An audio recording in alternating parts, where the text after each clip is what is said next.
100 gram பொட்டுக்கடலை, 75 gram நாட்டு சர்க்கரையை ஒரு கம்பி பாகு பதம் வர வரைக்கும் காய்ச்சி நான் எடுத்திருக்கேன். 1/4 கப் சூடான பால். இப்போ ஒரு மிக்சர் ஜாரில் 100 கிராம் பொட்டுக்கடலையை சேர்த்து நல்லா பவுடராக அரைச்சிக்கலாம். அதை ஒரு பாத்திரத்துக்கு மாற்றிட்டு நம்ம காய்ச்சி வச்ச சர்க்கரை பாகை அதில் சேர்த்துக்கலாம். சேர்த்து நல்லா கலந்துக்கலாம்.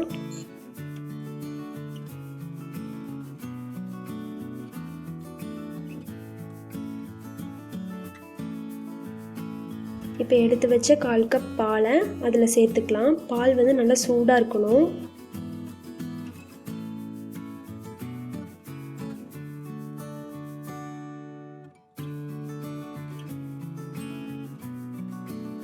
இப்போ உருண்டை பிடிக்கிற பதத்துக்கு வந்தாச்சு.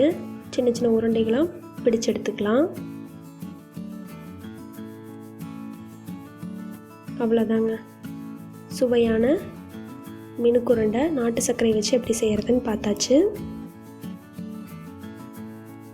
இப்போ அடுத்தது ஒயிட் சுகர் வச்சு மினுக்கு உருண்டை எப்படி செய்கிறதுன்னு பார்க்கலாம். இப்போ ஒரு மிக்சர் ஜாரில் 100 கிராம் பொட்டுக்கடலை,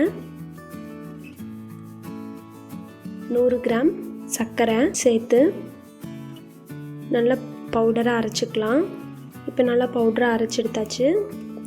அதுலேயே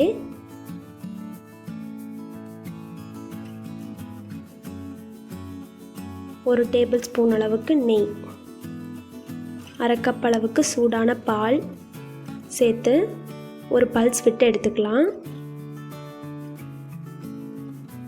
இப்போ இதை ஒரு பாத்திரத்துக்கு மாற்றி